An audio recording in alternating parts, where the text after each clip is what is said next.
Hey sis, it's your girl Miss Toni and welcome back to my channel. So today I'm going to be providing updates on baby Karis. I'm going to combine 10 and 11 months together just like I did last month with 8 and 9 because ain't nobody got time to sit down and do every month. Besides, the baby is growing so fast and she's doing so many things that I just thought I'd put it together to share them with you. So as far as the baby's stats, she's 18 pounds and 29 inches tall. So baby girl is tall and a little bit thin, but she's right on par according to her pediatrician. So she is growing and thriving very well. She loves to eat. If you guys saw the video I posted, you'll see all the yummy things that I introduced to her when she first started on solids. Now the girl eats everything, y'all, like literally everything. I made salmon last night and this girl was sucking her fingers like, mama, give me more, this is delicious. They used to say don't give your baby fish before they turn 1, but now I actually talked to the pediatrician at the 9-month appointment and she said it's totally fine, which is cool because I love seafood. So she's got my taste buds on that one. My other girls won't touch fish unless it's in a fish stick. That's it. Speaking of eating, baby Karis has 8 teeth and she's working on her 9th. She has 4 at the bottom and 4.5 at the top. So she is chomping on everything. I mean, if you give her your finger, she will put it in your mouth and just chomp on it, which is why I shared with y'all, I am no longer nursing her on the boob. I am just pumping. Like, I was bitten before. Kennedy bit me when she was a baby and I think I never got over it. Like, I was bleeding, I was crying. Calvin was sitting right next to me, and when it happened, I just literally threw the baby at him, which I felt terrible for afterwards. But in the moment, I was in such pain. So kudos to you. If you're breastfeeding, your baby's got multiple teeth and you have not gotten bitten, or you've gotten bitten and you're still breastfeeding, go mama. So I mentioned in my last video, my 8 and 9 month, that Karis is going through a sleep regression. She's getting out of it, thankfully. Now that we're at the end of the 11th month, she's starting to just wake up one time during the night now, which I'm hoping that by the time she's 1, she'll just go back to sleeping through the night. Because when she was up until 6 months old, she literally was just doing 10-hour stints at night. We would go in and just change her diaper really quickly and she wouldn't even bat an eye. She literally would still stay asleep. And so we love that because we got to sleep.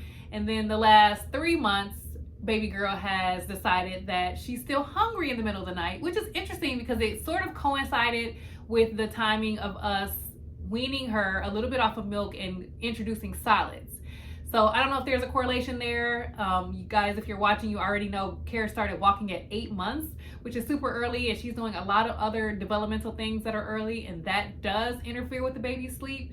But I feel like she's finally getting to a place now where she's getting up just once, change her diaper really quickly, give her a quick bottle, and she goes right back to sleep. So hopefully that 1 time will turn into 0 times really soon and we can get back the rest that we've been losing these last few months. And I'm complaining, but I know some of y'all like, my baby didn't sleep for a couple years. So I feel you. My baby's usually around 11, 12 months is when they start sleeping through the night. Karis was just early. You never know what you're gonna get with every kid. They're all different. Karis is sleeping the 10 hours at night with the 1 wake up, and she is napping twice during the day. She was doing 3 naps. And sometimes if she's with our nanny, she'll still do the little car nap. But typically she's doing 1 nap in the afternoon, early afternoon, for about an hour and a half. And then she'll do another one later in the evening for about an hour and a half. And then she does her 10-hour stint at night. Another thing about the 8.5 teeth that baby Karis has, them bad boys are sparkling white. Like, we keep looking like, wow, she got them new teeth. And Zoom ain't got nothing on her. Do y'all remember Zoom whitening? Not the Zoom teleconference. Zoom whitening ain't got nothing on my baby girl's teeth. Her teeth are beautiful. Here is a quick picture of her. She smiles all day long if there's no strangers around. And this is just a nice glimpse of what her teeth look like, but they're just beautiful pearly whites. I love them. Karis also loves to dance now, which is so cute. It's just a beautiful thing when baby already has that natural rhythm. And y'all know black and brown babies have rhythm naturally. They like come out the womb dancing. So it's beautiful to see her just like hearing music and then deciding for herself that she likes the vibe and that she wants to bounce to it and she wants to rock to it. And it's super cute. She's a girl after mommy's own heart. My background is in dance as well. Ballet, tap, jazz, hip hop, all that good stuff. And so I'm excited to see if I got a dancer in baby Karis. I don't think I got one in Kennedy. Poor baby. She loves to move, but I don't know rhythm. Cameron, on the other hand, Cammy got some good rhythm. So we'll see. These last two may be my little dancers. Baby Karis also loves to bang objects, which is very common at the 10-11th month mark. And here's a quick little video, little snippet of what I endure in the mornings when I'm making breakfast.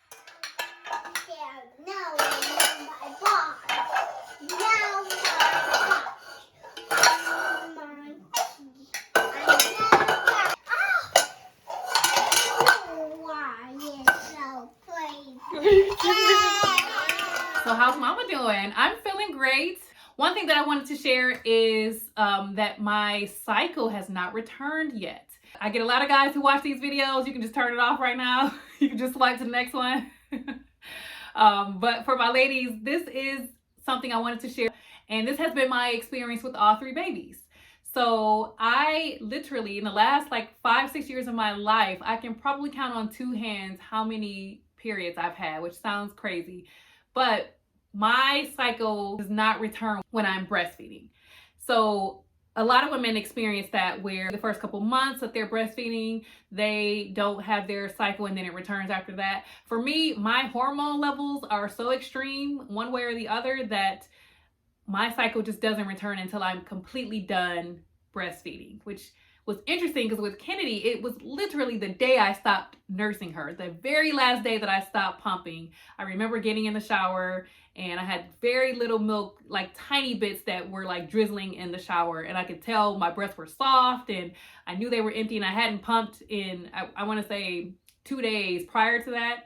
So I remember that last moment of that last kind of like release of milk, and maybe an hour later in the afternoon my cycle came. With Cameron, it was a little different. With her, I nursed her and pumped all the way until she was about 13 months, and I actually didn't get my period back for a couple months after that. With my second baby, I didn't have the cycle for the whole 9-10 months of pregnancy, and then another 14-15 months after that, and then I finally got my cycle back, and a few months later I was pregnant again. And that brings me to baby number 3. So we're at the 11th month mark and I still haven't had my cycle return. I'm actually starting to wean her. So this past month, I have to wean slowly. Like most people can wean in a couple days. Most of my girlfriends are like, I put cabbage in my bra and I was good after a couple days. For me, I can't just stop my flow because my milk is super thick. If you watch some of my other videos, I've shared this with you guys. I've worked with multiple lactation consultants and I learned so much about my own breast milk and kind of how my milk compares to some other moms. And mine is a little stickier because it's thicker and fuller, fatter milk that the baby gets, which is great for baby's growth and development with the carbs and proteins and fat and all that good stuff. But that means for me, I have to be careful when I'm weaning because in the past I've been prone to mastitis. That milk is so sticky and thick that if there's any change in my flow, then it gets stuck in the milk ducts.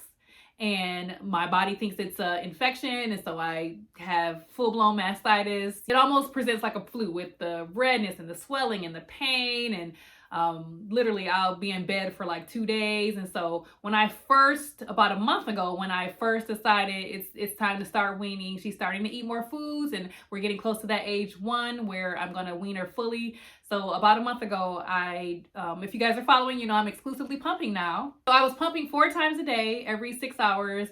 Then I went down to 3 pumps a day, on average about every 8 hours. I am now at 2 pumps per day. So when I made that shift from the 4 to the 3, I ended up with mastitis. I was trying to prevent it, so I took my ibuprofen, but then I was good the first day. So I was like, oh, I told Cal, like, hey babe, like, I'm good. I don't feel like anything coming on. I don't feel any pain coming on. It's not red. I don't feel any clogs anywhere in my breast. And then the next day in the middle of the night, like 4 o'clock in the morning, I remember just waking up in pain, like, oh my gosh.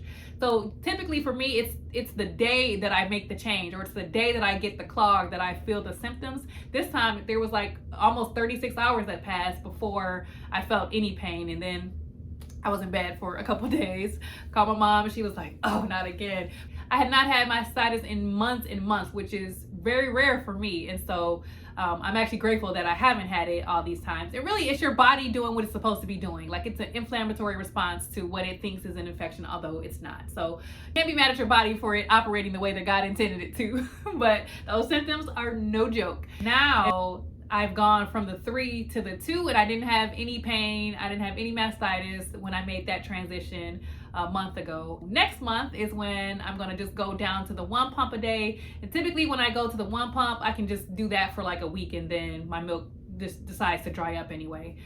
So I'll be doing that once I hit around the 12-month mark after our vacation. I did not want to take my pump on vacation, but I didn't also want to rush this whole process before my trip at the same time. So I will be carrying it, and I will be sharing some exciting things on how to travel with a baby, how to travel with multiple kids, and how to travel when you're pumping. Stay tuned for those updates. Of course, Karis will be 1 year old. I am not one of those people who continues on with 15 months and 18 months and 25 months. I was at the YMCA the other day, and I asked this woman how old her baby was, and she's like 18 and a half months. I'm just like, the baby's 1.5. Like, you could just say 1.5. You could just say 1, like, you know what I mean? But whatever. You do you, I'm gonna do me. I stick at the 1, around 1.5. I'll start saying 1.5, and then once they're 2, I'm saying 2. Like, I'm not counting months. I'm not counting 27 months, 29 months. I can't even do the math. Like, they're 2. Anyway, thanks for watching, and make sure you comment and like and definitely subscribe, and I look forward to seeing you guys next time. It's giving vacation vibes. Look at these nails. Look at my braids. Yes, yes, yes. We are getting ready for vacation, so I'm super excited. I am ready. She ready. She ready. She ready. I'm ready. I'm ready. I'm ready. Peace.